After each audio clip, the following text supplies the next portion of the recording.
Hi folks, welcome to our third of four. My goodness, third of four two-player talks as part of the multiplayer mentorship program. My name is Richie Sarchnikorn. I use he, him pronouns, and I am the current racial justice representative of the CGSA. And hi everyone, I'm Kenzie, she, her pronouns, and I am the coordinator for the multiplayer mentorship program with CGSA. And if you are here and in the audience, please feel free to pop into the chat and introduce yourself. Who are you? Where are you coming from? And so as you do that, I just want to also welcome you back for folks who have been here for the past two times and folks who are here the first time. This is what we call the Multiplayer Mentorship Program. It's this latest initiative that the CGSA got together and asked for funding with the Federation for the Humanities and Social Sciences to sort of basically launch this 10-week experimentation, right? Like in academia, we always know that mentorship goes to sort of in an unwritten way, a tacit way. Late stage PhD students, early assistant professors, for example, or even postdocs, right? It's sort of attached to the job. But what about other folks around, within, just on the corners of the lab, right? The skills that they can offer. Why can't we also sort of see the golden eggs in every casket we come across?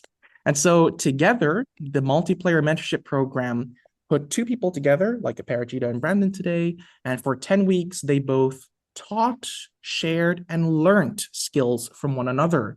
Simply put, they were enacting what we called mutual mentorship. And as always, before we begin, we want to just acknowledge that we're all joining from locations across Turtle Island, and are working and living in the traditional territories of diverse Indigenous communities, and that we have ongoing responsibilities to treaty and reconciliation. So, in particular, the digital infrastructure for these talks is being provided by the University of Alberta in Amiskwichiwaskahigan on Treaty 6, which is the traditional territory of the Nahiawa, Niitsitapi, Métis, Nakota, Dene, Haudenosaunee, and Anishinaabe peoples, and as well as by Zoom, which is headquartered in San Jose, which is the traditional territory of the Muwekma. And over here on the side of Concordia University, which is where CGSA will be held this year as well, we are located on unceded Indigenous lands, where the Kanien'kehá:ka Nation are the custodians of the lands and waters that we are located on. Historically, Tiohtià:ke or Montreal is known as a gathering space for many First Nations, and today it is home to a diverse population of Indigenous and other peoples. We are all committed to respect our ongoing relationship with Indigenous people and other people in the Montreal community. And we also want to acknowledge that many of our academic institutions have been and continue to be instruments for colonial violence and dispossession, and we affirm our responsibility to hold these institutions accountable and work towards true reconciliation. And so before we begin our talk, I'm just going to lay out some house rules, as they say. During the talk, as Alex and Gerald have done in the chat, and Alex, another Alex as well, hi, just sort of put in your questions, your reactions, your comments. And by the end of Aparajta and Brandon's talk, Kenzie and I will answer or ask all of your questions, right? Please do so. Also, keep in mind that this meeting is being recorded, because we want to also disseminate this onto our YouTube afterwards. And at the end, there also you have the ability to like raise your hand. So if you want to ask a question aloud at the end, we can unmute you and you can do that as well. So yeah, it's heavy Alex's in the chat. I agree. Okay, perfect. So to kick off our third two-player talk, we would love to welcome Aparajta and Brandon, who will introduce themselves and talk a little bit about what they've been working on together over the last 10 weeks. So please take it away.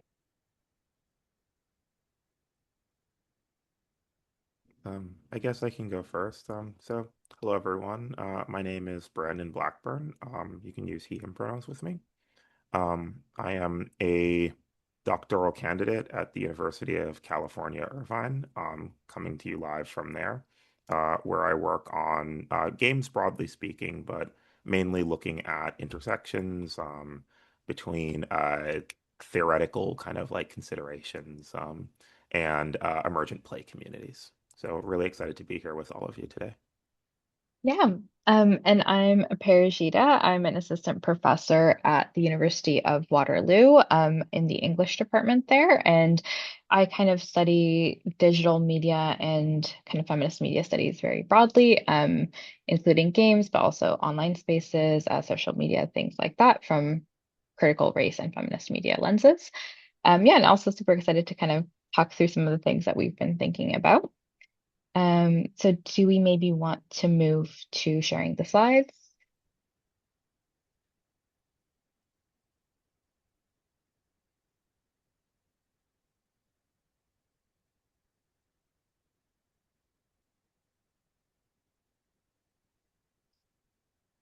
Yeah, so I can maybe start by just kind of introducing some of the things that we've been talking about. And actually, part of what Brandon and I have been collaborating and thinking about started was actually a panel that I presented last year at CGSA. So maybe if you were at that talk, some of these slides and images might look familiar. So this was a panel that I was working with some different colleagues with on cozy horror. And so specifically, in the time that's passed since that CGSA, and the time that Brandon and I have been kind of collaborating and thinking, this has moved from a kind of idea that I was exploring with some colleagues, who are still involved, to this special issue project. And so in the special issue and kind of related papers in that larger umbrella, we've been thinking a lot about what is cozy horror, specifically thinking about cozy horror both in the context of games, where it has, been very widely theorized by, many members of the CGSA community as well, and also kind of extending that beyond the game. So, thinking about what it means to have this increased, conversation around cozy media, and what does that mean specifically in the context of something that seems almost in its opposition of horror. So in cozy horror, how can we think about comfort that does not exist necessarily in spite of the abject, horrific, or terrible, but specifically this kind of generative entwinement of the monstrous and the kind of familiar and comfortable. And so horror, I think in general, really does work with this idea of, these dynamics of like familiarization and things being made strange. And coziness works within the space of, making something familiar, bringing something potentially into oneself. So how does this kind of infiltration of the uncanny and the uncomforting, especially in this kind of area of alternative facts, alternate realities, post-truth, confabulation, all these different dynamics, what relevance can horror and cozy horror media have in this space?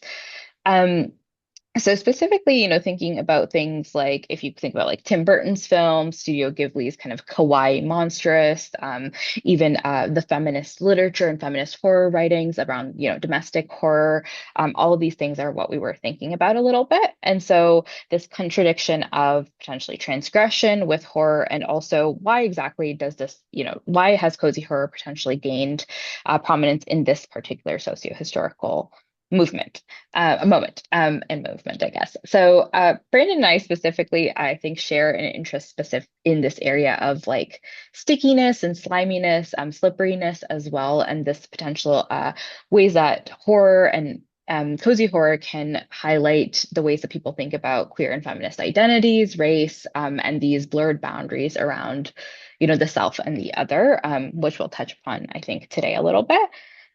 Yeah, so Brandon, I don't know if you want to jump in at all, or I can kind of continue. Yeah, the piece that I'm submitting as part of this collection, so one of the things that both of us kind of bonded over and talked about earlier is kind of our commitment to like materiality, and thinking, and not just like the movement of materiality, but specifically like stuff like materials, textures, fluids, substances, things like that. So, my contribution to this collection, it's actually not about a game, which is uncommon for me. It's about the film Raw, which is like about cannibalism. And it kind of makes literal this idea of kind of bringing others into yourself, right? Like, because you're literally eating other people in this movie. But it's done in a way that alludes to these really familiar familial dynamics that I think are really like interesting. And they're troubled in the film. They're questioned, but they do still kind of exist under the surface. And I found that really interesting.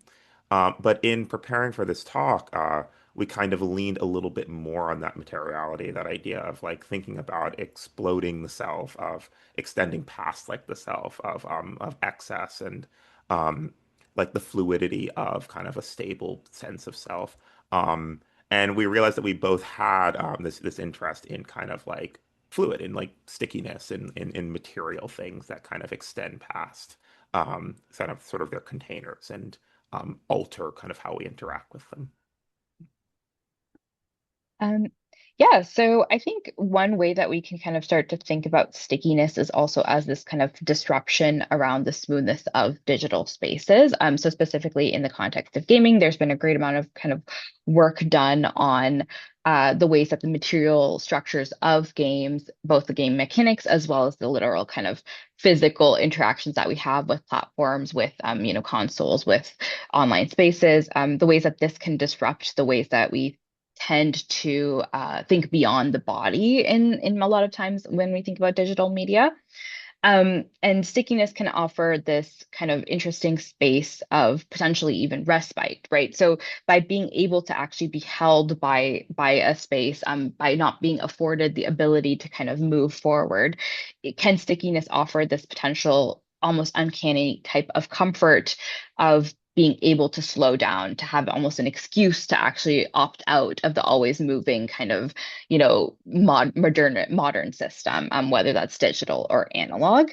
Um, and so oftentimes, as Freddie Messon notes in the kind of viscous, there's this kind of this sliminess also brings in this kind of dynamism that's paradoxical in a way that it reminds us of the materiality of the world around us and ourselves, but it also offers this potential kind of precipice of disembodiment, of being kind of totally engulfed into the slime. And as noted in the viscous, like there's this really weird kind of postmodern fluidity, but also solidity that kind of comes into play when we think about slime and slime dynamics.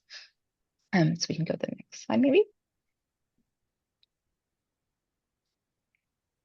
Yeah, and so this also connects, of course, to this idea of horror, where horror has this kind of, rich tradition of interrogating the themes of slime and themes of monstrosity as a vehicle for both resistance and oppression. So we can think about, queer media studies, which foreground this monstrous as the site of queer identification, but also of resistance, or critical race scholarship that shows how horror both encodes and critiques racialized violence. And this connects with this kind of fear of often contagion, of fear of engulfment, that horror really preys on this kind of, the abject of this kind of lack of identity, systemic borders or positions and rules. But so kind of moving beyond horror studies, how can we consider this kind of opportunity of objection as a potential space of comfort as well, especially for, through these kind of queer and racialized lenses? So maybe we can, yeah, so maybe we can go to the kind of game space. And I know that one of the games that we were thinking about a lot is Slime Rancher. So I don't know, Brandon, if you want to kind of bring up the potential mechanics through the game itself. Yeah, I can switch screens a little bit here. So, one of the things that one of the ways we were trying to think about this kind of this sort of both and, which for us is like really exciting as kind of like queer scholars, is like thinking about stickiness and sliminess as a thing that is sort of malleable and can take on many shapes, but like has this staying power, this like residue that you can't quite seem to get rid of. We were playing this game, Slime Rancher. And it's like definitely in the genre of cozy horror. Like we can see like the aesthetics of it. We can see like the color palette, sort of the gentle music, where you are a rancher who like ranches slimes, and you run around and you collect food and you feed them, and you kind of it's sort of this like farming management sim, but it also has these like really deeply unsettling kind of horror elements to it, where like the slimes like start to eat one another. Let me see if I can find it here. Um, and like cannibalize one another in this way that is like really just a lot. Here, while I find this, would you like to talk a bit more about that, Aparajta, while I find this thing? Oh yeah, for sure. Yeah, so we can kind of have Yeah. the play in the background. But yeah, so we were thinking about both kind of, these especially cozy horror games, I think can also be really interesting to kind of think about in terms of like slow gaming. I think Slime Rancher really kind of fits into that space of, as others have theorized, this kind of movement away from fast game mechanics to really this cozy, slow engagement with building. It is like kind of at its core a farming sim. So thinking about this temporal resistance of everyday kind of slow play, and then specifically in the area of the slime, there's this really weird kind of osmosis that seems to be at the heart of the dynamic of, as Brandon mentioned, the slime being turned into these kind of horror slimes that you could see here, and they're pretty scary, but they're also really cute, and so that's that kind of simultaneous a dissonance that you're holding in your mind when you're engaging in the gameplay. But thinking about this kind of fear of not necessarily death or kind of extinction, but rather dissolution that oftentimes the slime dynamics can prey on. So there's this kind of inversion of the fear being the loss of subjecthood, of kind of becoming part of a potential decaying or entropic system. But in a kind of more hopeful or kind of cozy terms, that can also be this ability to kind of surrender oneself to the world. So there's this kind of rest or relief from the burden of constantly maintaining the self, right? This kind of intimacy of what Freddie Mason calls kind of this fear of being reduced to the mere matter of our bodies. But this also becomes a site of indisputable authenticity, right? So you, by becoming engaged or becoming the slime, you're able to almost have this proof that you are, and the bodily materiality that you inhabit is real. Yeah, and it kind of creates this almost presence in itself. Yeah. So that's kind of what we've been really interested in, and we've been kind of trying to figure out some of these ideas by bringing in some of these theorists who are thinking about kind of blending some of the materiality of sort of like the environment and like the world around us with these questions, these kind of feminist and queer feminist and I guess specifically like a little bit not as we were talking mostly about kind of queer and queer feminists, but I think there is a pretty big tie-in with race media as well there too that we haven't really kind of explored. But Mhm.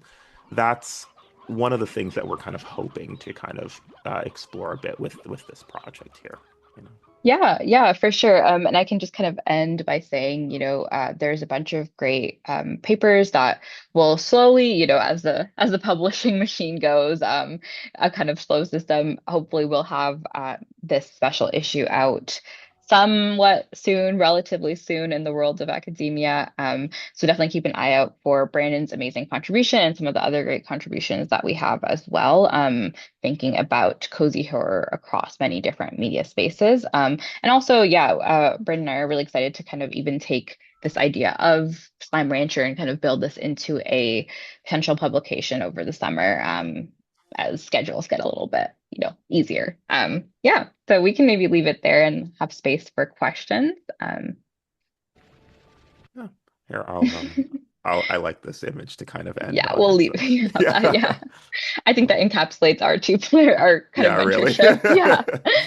Um, but yeah, but thank you so much. And this is sort of these are sort of some of the things that we've been thinking about and talking through, and it's just been really generative, as like a kind of partnership. And I really appreciate the time that we've had to kind of think about and Yeah, talk through these things.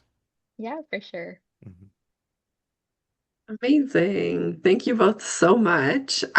So with that, we will open it up for questions. So if you are in the audience and you want to put it in the chat. Oh, Gerald has a question right off the hop. I might have missed this, but what journal is the special issue appearing in, and are submissions already closed? Yes, so submissions are closed, unfortunately. Although, it's hard to know because we're going through the proposal stages. So currently we have it proposed for the for camera obscura. So they have a kind of long proposal process. So once that's gone through, I'll definitely, let people know through CGSA as well. Awesome. Thank you. Okay, I see another question came in, but just an administrative note, if you're typing a question in the chat, make sure you have everyone selected, because one just came in that just goes straight to hosts and panelists, but we want everyone in the audience to be able to see it as well. But I'll read this one that just came to us from Cole. It says, very interesting perspectives. Before today, I wouldn't have considered Slime Rancher as a horror game, but I can totally see it now. Would you also consider games like Cult of the Lamb or Minecraft as part of the cozy horror genre? Yeah, I think Cult of the Lamb is like one of the kind of, at least what I've seen is like very standard for the cozy horror genre, in that, many people even kind of colloquially refer to it as that, on social media and things like that. Minecraft is interesting, I guess. I don't know, would you, Brandon? I don't know if I would, but I can see an argument for it. Yeah, I think it really depends on like stakes as like which is like the like the cheap media scholar, right? Like answer. But I think it's true here because I think that there are definitely like cozy elements to Minecraft and horror elements to Minecraft. Mhm, But I think because of sort of what the gameplay loop tends to look like, even just sort of between modes, like hardcore mode as opposed to creative mode, as opposed to survival mode, there are sort of different aspects of that gameplay loop that are going to be prioritized just with the mechanics. And I think they really shape the extent to which you can engage with it as like a cozy thing as opposed to as a mhm. horror thing. And of course, like, you know, anyone playing the game is going to have a unique experience, but I mean sort of aesthetically and mechanically, sort of what kinds of things will it tend to privilege? Yeah. And I guess kind of especially engaging with this process across media studies has been really interesting to think about how, like, for example, someone in the special issue is writing about like Shirley Jackson novels, essentially, and thinking about the kind of, and that's very clearly a horror or kind of gothic literature, canon, as the books are very canon there, but thinking about the kind of cozier domestic elements as well, and kind of using that as a theorization. So it's been fun to be able to kind of think across spaces to be able to figure out what exactly brings out this cozy horror dynamic, I guess.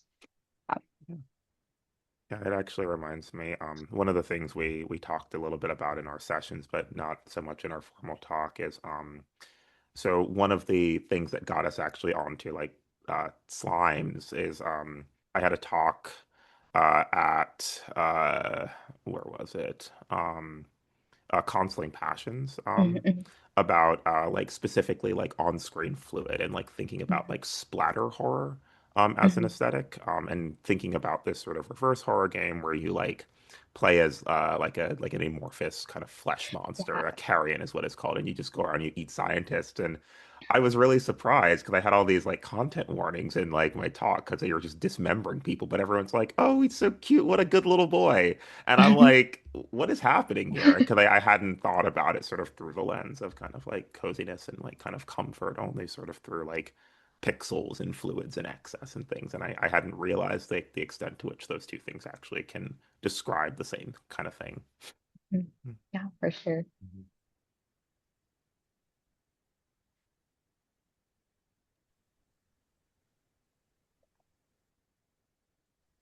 I'm waiting, Richie, but I saw you were also typing. Go ahead. Um, wow. Parajita, Brandon, fantastic. I also love that little let's plays you were doing there. So more or less. Uh, chat, keep it coming. I do wonder, I want to talk a little bit about what you said about materiality, right? That sort of is a really huge theme for you in terms of the talk itself, but also how you approach um, things that slow down, right? Like Brandon earlier, you alluded to materiality is like stuff or like textures of things, right? Actual stuff, things around us.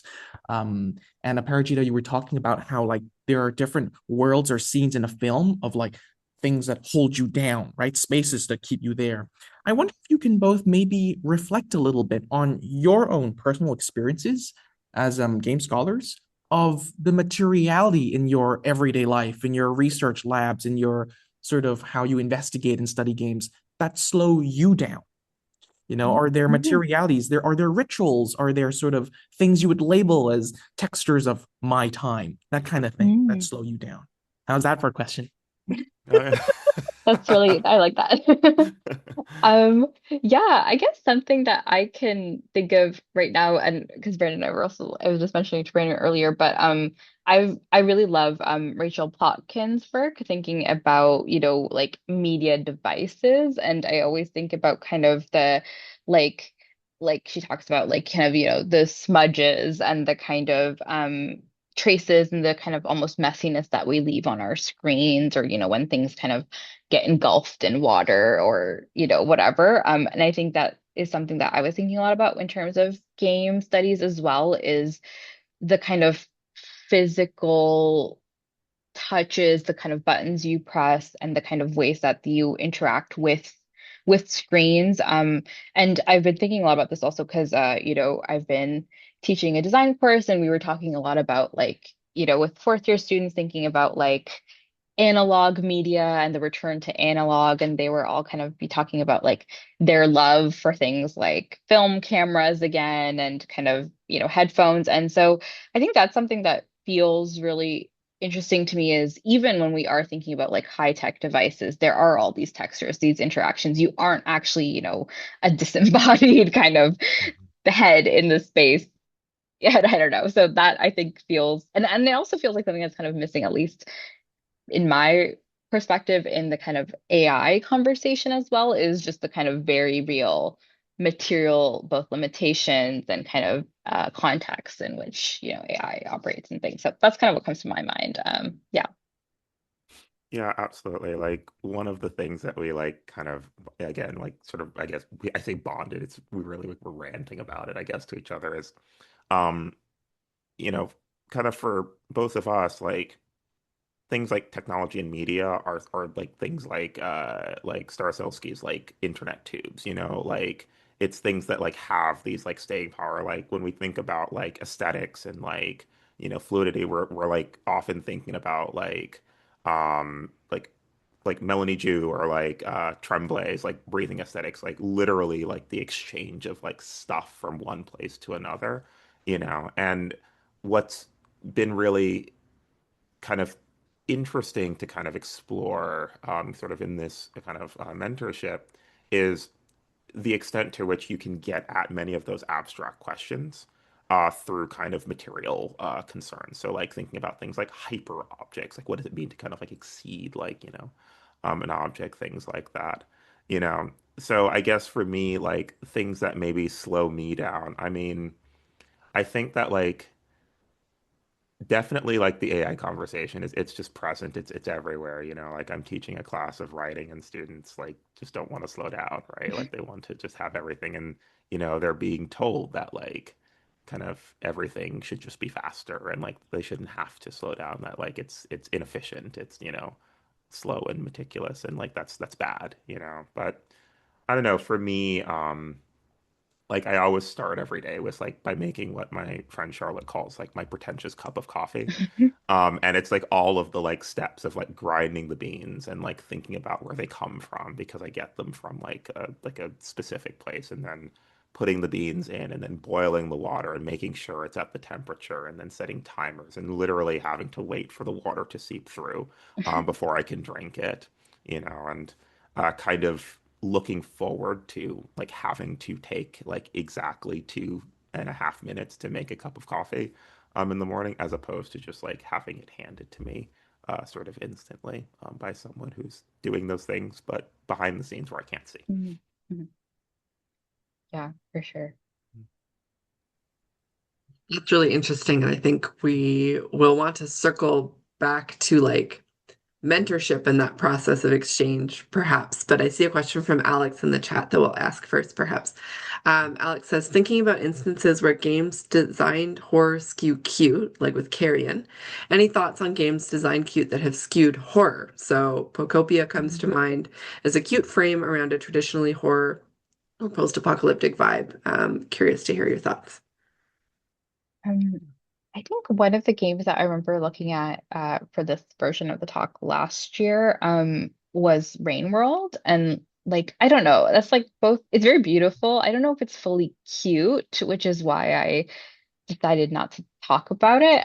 But yeah, like you are in this kind of decaying ecosystem. You're this slug cat. And it's very like the mechanics of the game are very material, right? Like the kind of water and the kind of wetness of the game impacts how you interact in the world and stuff. And it is kind of scary because it's like post-apocalyptic, but it's yeah, I don't know if it's fully cute, but that's what comes to mind. And I think it's a little bit more horrifying than something like, Slime Rancher. Yeah. Yeah. I guess my go-to would have to be Hollow Knight, Mm-hmm. where it's just this like adorable little fun game about bugs and like saving the kingdom, and then it's like not that even a little bit. Like it's just like this deeply like, depressing world that you are in.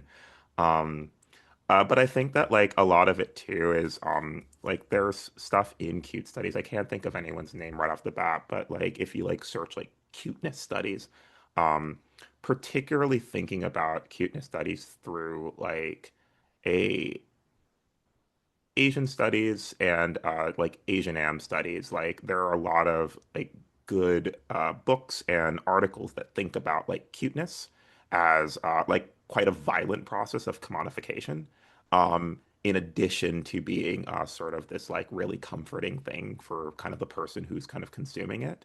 Mm-hmm. And for a lot of those scholars, like there really isn't like a separation between something like horrific and something cute because they're sort of always like two sides of the same coin, right? Like there's sort of like a kind of violence and a like a kind of limiting and like a curtailing of something for a specific purpose in order to make it cute, and make it sort of ready for travel and commodification. Yeah. Um,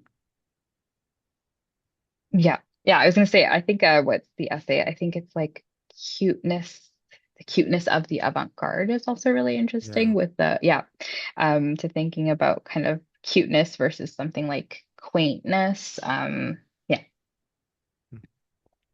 Yeah, there's like a lot of like thought about kind of this idea of like possession with Hmm. cuteness, where you're always sort of possessing the thing, and kind of Mm-hmm. what has to happen to something in order for it to be like possessable.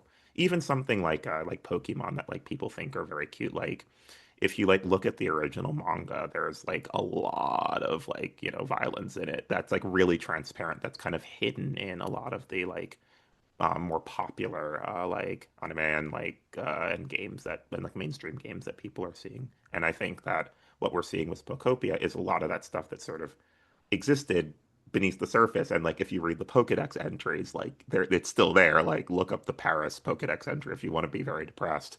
But we're just kind of seeing it come back to the surface a little bit. But it's not like it wasn't there. Like it was there. It's just we're looking there now. Hmm. Yeah.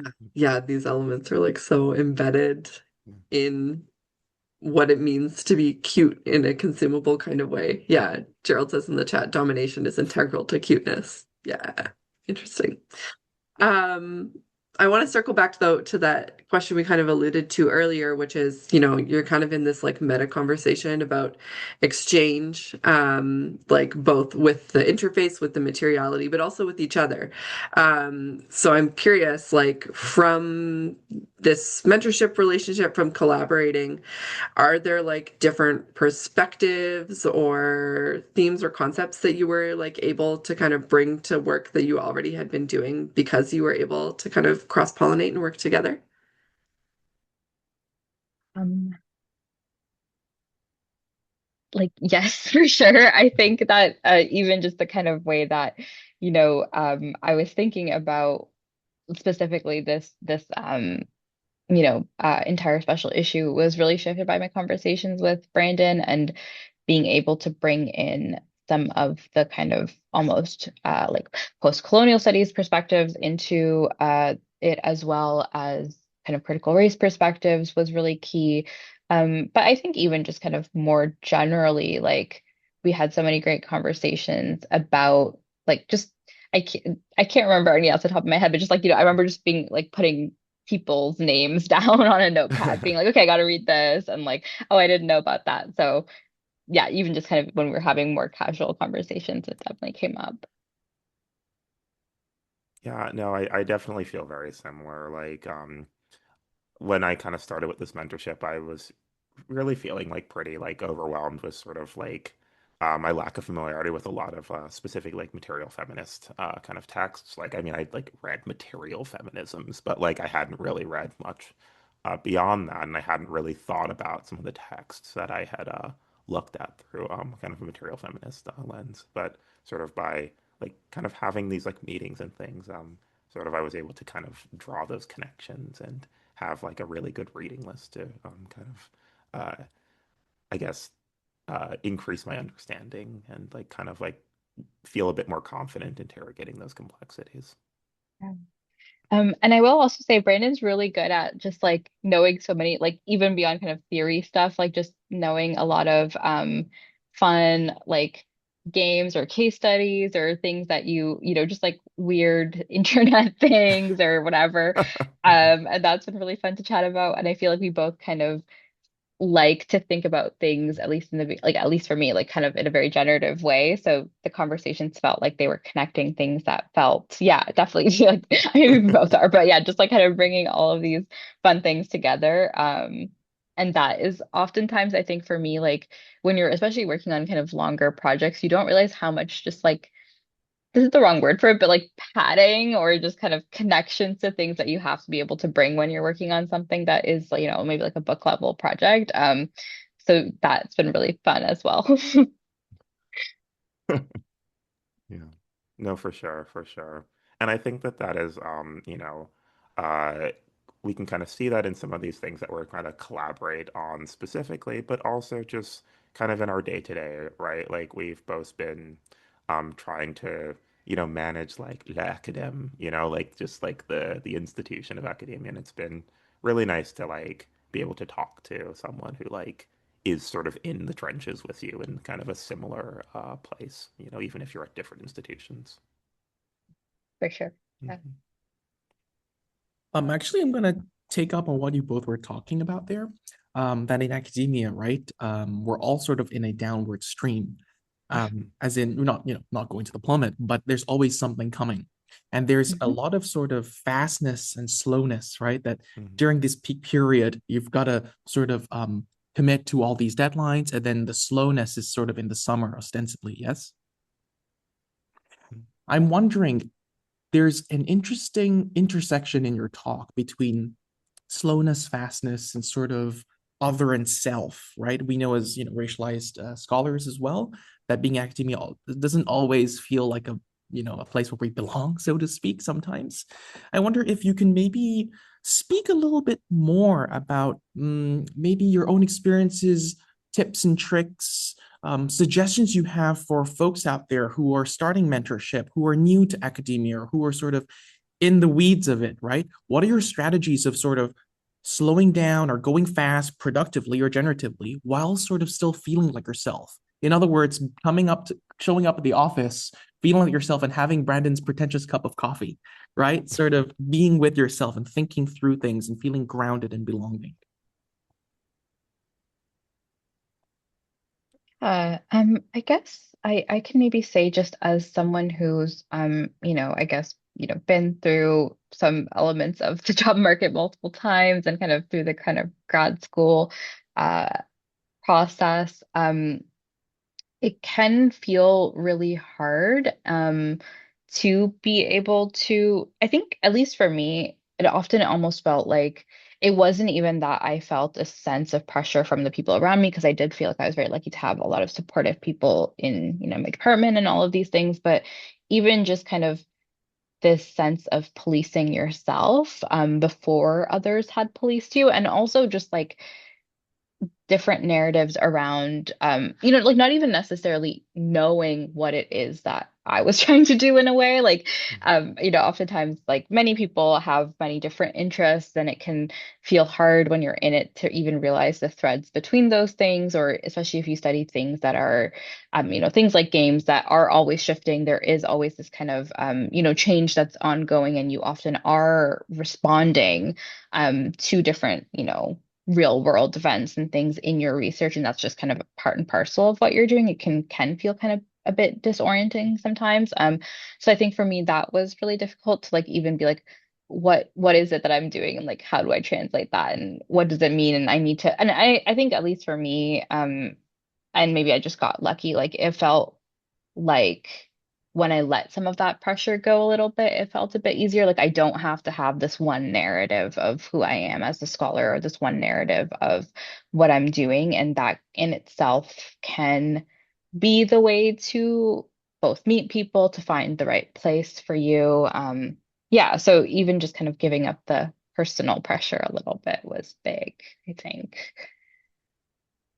Completely agree. Like, one of the things we've sort of been circulating around is like, the self-other kind of dichotomy. It's always fraught, right? Like, we can talk about it as like a cultural thing that kind of exists in sort of how we understand and organize stuff, but like, it's not like a foundational, kind of orienting thing for at least a lot of folks. Like, for instance, like even just like the fields we study, like we're talking about like material feminism, but like that isn't like a thing that exists in the world. It's like an organization of a bunch of diverse thinkers. Like I was talking about Asian studies earlier, like most of what I've read is like in East Asian studies specifically, but like, you know, frankly, like the field, like it like comes out of Orientalist like constructions of like the continent of Asia, right? Like all of these things I think have these really fraught histories, that are kind of tied to them. But it's, for me, what's been helpful is kind of, reminding myself to maybe not take them, like know them, but not take them as gospel, um, and leave a little bit of room for reinterpreting and remixing them as needed. Interesting, and it actually like flows so nicely into the question that Gerald posted in the chat, I think. So I'll read that aloud for everyone who's not seen the chat. But so Gerald says, sorry if I wasn't following correctly, but I believe you spoke about the sense of the dissolution of self as being an important element of horror because it reaffirms the grounds of self/identity. Is there a distinction between this sense of disorientation and reaffirmation on the one hand, and an orientation towards fluidity and identity as lacking foundation on the other hand? So, thinking about the politics of dissolution and reaffirmation, and thus the politics of cozy horror in this political scene in which identity essentialism seems to be the dominant logic. Yeah. Do you want to speak on the brand? I can go first if Yeah, you I, want. I can I can take a crack at Yeah, it. yeah, yeah. Yeah, because this is like, I mean, this is the question that like is like why I continue to be here, even though it's so awful to me. Like I think I love this question. Like this is exactly like, kind of the things that I think like I don't know, especially like humanities are so like kind of well suited to try to answer and interrogate. I think it's both and like I think that like you know, sort of on the one hand, like, yeah, like sort of everything is constructed and like, we can kind of just sort of, but on the other hand, like these things have like real, like disciplinary staying power, and like organize and structure our lives in ways that we can like observe and feel and like have to navigate. And I think that that's always a tension that I kind of find sort of between, I guess, like more abstract high queer theory and some of the more grounded, like critical race theory that I study, where I'm especially like the more activist stuff, where, I'm seeing this kind of like dichotomy between sort of folks who are looking to kind of an unresolved like sense of self as this really like groundbreaking and really like wonderful and like exciting thing, and like kind of contrasting that with racialized subjects who cannot resolve and like cannot be legible kind of members of society because they are sort of so split and made piecemeal by like systems of race. So I really think it's a both and thing where like yeah, like I think there are so many elements of of like self and identity that are so restrictive and so like limiting, but at the same time, like, within a structure like a culture or society or like a genre, like those are really, really important for, how someone can navigate and can be legible and can like have staying power. It's something I actually think that a lot of like critical trans scholarship, engages with really concretely and really well, and I think like articulates like folks like Marquise Bay and like, sort of that ilk, I think are really like engaging with this stuff in ways that I find very compelling. Yeah, and I guess I'll just say kind of from a like horror studies perspective as well. I think that kind of dynamic or tension between the self-other and the dissolution of the self and the other as a kind of fraught space is what makes cozy horror and the kind of theoretical lens we're trying to bring forward with that a little interesting as well. And I think that there's this kind of opportunity where there is a simultaneous or can be the simultaneous kind of like fear that comes from this dissolution, but also potentially this feeling of relief or feeling of kind of not necessarily acceptance, but the kind of moment of disillusion as a respite of something that feels really interesting politically. And it's interesting to think about it in the ways that horror and horror media has shifted as well, and the ways that you see, if you think about something like I was just what comes to mind is just like Alien, like just thinking about the kind of fear of, classic feminist horror study stuff about like, the fear of penetration and the fear of that whole kind of imagery that comes to mind, and then how that can be contrasted with the ending of some more recent horror pieces or kind of most kind of feminist or kind of post-feminist in weird ways kind of horror pieces that can frame the dissolvement or kind of even acceptance of one's fate and kind of acceptance into the horror mechanism or consumption into the horror mechanism as a potential almost space of a more kind of freeing space or a more kind of hopeful ending. Even like I'm thinking even just I don't know if this is like, even the right example, but like the end of like The Witch is what comes to mind of this kind of acceptance or kind of movement into, or even the kind of way that the end of Midsommar is framed. Yeah, where it's this kind of loss of the self into this horrifying larger thing that does also often narratively present some sort of positive or kind of release, at least in the way that it's structured. Yeah, Yeah. I don't know if that answered the question in any way, but that's Yeah. what came to my mind. And that's why like I think that so much of what you've like brought at least my attention to Perdita is why this is so kind of so critically generative, is I think that like something like coziness and like cozy horror is really well situated to think through kind of the critical like entanglements, all of this, and kind of have language and help us sort of engage with these stakes. It's such a like focus of all of these anxieties, Mhm. yeah, that we're kind of swimming in. Yeah, Gerald says thank you for the question for your thoughts on this. So we're getting towards the end, and to wrap up, we kind of want to maybe zoom back out to your mentorship experience and like this the process of working together. So I'm curious if there's like any kind of moments during your time working together that's kind of like an aha moment or something that kind of stands out to you as, yeah, just kind of like a, ooh, yeah, like that was good, kind of part of your collaboration together.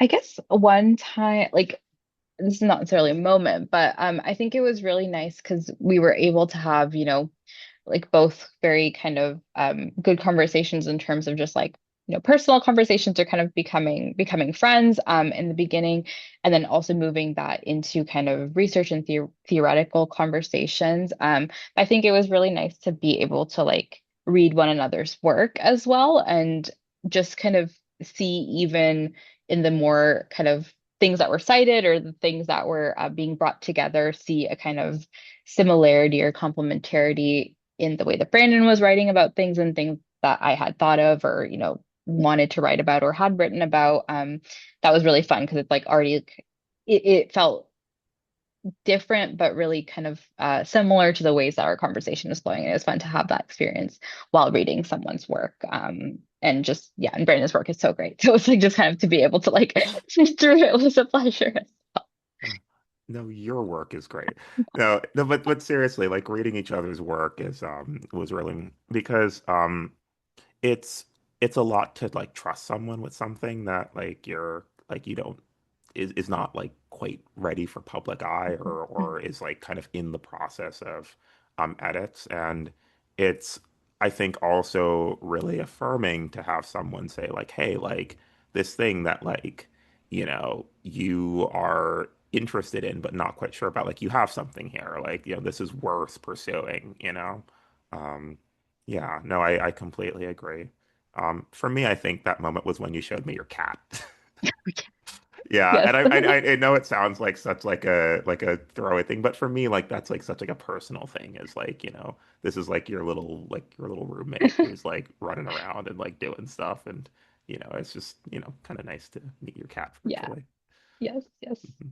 I'm sure he was doing something evil, but I'm certain he was, but I didn't yeah. see it. I was like, oh, he's just standing by this Yeah. door. That's so cute. Yeah. We actually have a Pets of CGSA text channel too, so you can see many people's Mhm. companions in our Discord. Aparajta, Brandon, I think I have to speak for everybody here. Just thank you. What a sort of huge, timely, contemporary, deeply troubling, also sort of basket of topics that you've brought for us, and you've condensed it in a way that was very engaging and very much interactive. So thank you for thinking through this and thinking out loud. If you both are going to be at CGSA either online or in person or not, folks, I encourage you in the chat, reach out to them, search their names up on Google. But we'll also have a page on our CGSA website down the line where we'll be showcasing Aparajta, Brandon, and everybody else from the MMP as a sort of alumni progress, right? I do want to share one thing before we wrap up. So we are now approaching the fourth and final talk, which is next week with Mark Willetts at Old Dominion University. Kenzie and I will also be joining Mark, and we'll be sort of doing three little checkpoints. PhD junior student, that's me, late stage PhD student, and extravaganza research community worker, Kenzie, and Mark, who is a longtime professor who has helped so many people. So it's a sort of three checkpoints of what it's been like in game studies for you. That's next Tuesday, same time. Other than that, I think I'll just say for everybody, thank you so much and see you next time with the multiplayer mentorship program.